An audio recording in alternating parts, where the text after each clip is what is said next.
আজ আমি আপনাকে কোনো গল্প শোনাতে আসিনি। আজ আমি আপনাকে একটা সত্য বলতে এসেছি। সেই সত্য যেটা শুনলে একটু ব্যথা লাগবে, কিন্তু না শুনলে আপনি সারা জীবন একই জায়গায় আটকে থাকবেন।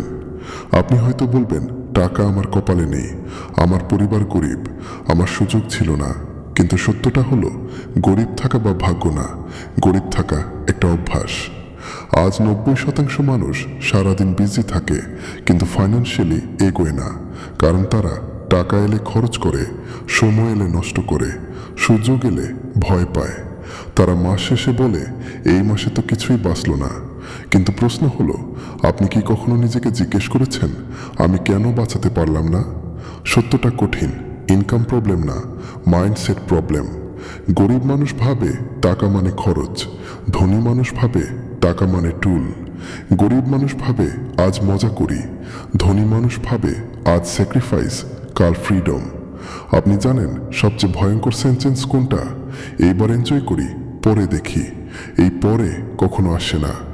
আজ ইনস্টাগ্রাম, ইউটিউব আপনাকে বলে ঘুমালেও টাকা আসবে, প্যাসিভ ইনকাম বানান। কিন্তু কেউ বলে না, প্যাসিভ ইনকাম আসে অ্যাক্টিভ স্যাক্রিফাইস থেকে। প্রথমে স্কিল শিখতে হয়, রাত জাগতে হয়, কমফোর্ট ছাড়তে হয়, তারপর একদিন টাকা আপনার জন্য কাজ করে। ধনী মানুষ লেজি না, ধনী মানুষ ফিউচারের জন্য আজ কষ্ট করে। একটু নিজেকে জিজ্ঞেস করুন, আমি কি আমার ইনকামের 10% নিজের জন্য ইনভেস্ট করছি? আমি কি প্রতিদিন 1 ঘন্টা স্কিলে দিচ্ছি? আমি কি এন্টারটেনমেন্ট বেশি কনজিউম করছি নাকি এডুকেশন?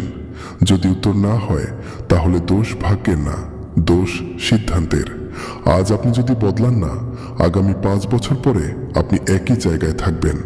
কিন্তু আজ যদি সিদ্ধান্ত নেন, আমি আমার হ্যাবিটস বদলাবো, আমি আমার মানি মাইন্ডসেট বদলাবো, তাহলে আপনার ফিউচার ভার্সন একদিন আপনাকে ধন্যবাদ দেবে। গরিব থাকা লজ্জা না, কিন্তু চেষ্টা না করা অপরাধ। যদি এই কথাগুলো আপনার ভেতরে লাগেনি, তাহলে এই ভিডিও আপনার জন্য না। কিন্তু যদি একটাও লাইন আপনাকে নাড়া দিয়ে থাকে, এখনই সাবস্ক্রাইব করুন, কারণ আপনার মাইন্ডসেট বদলানো শুরু হয়েছে।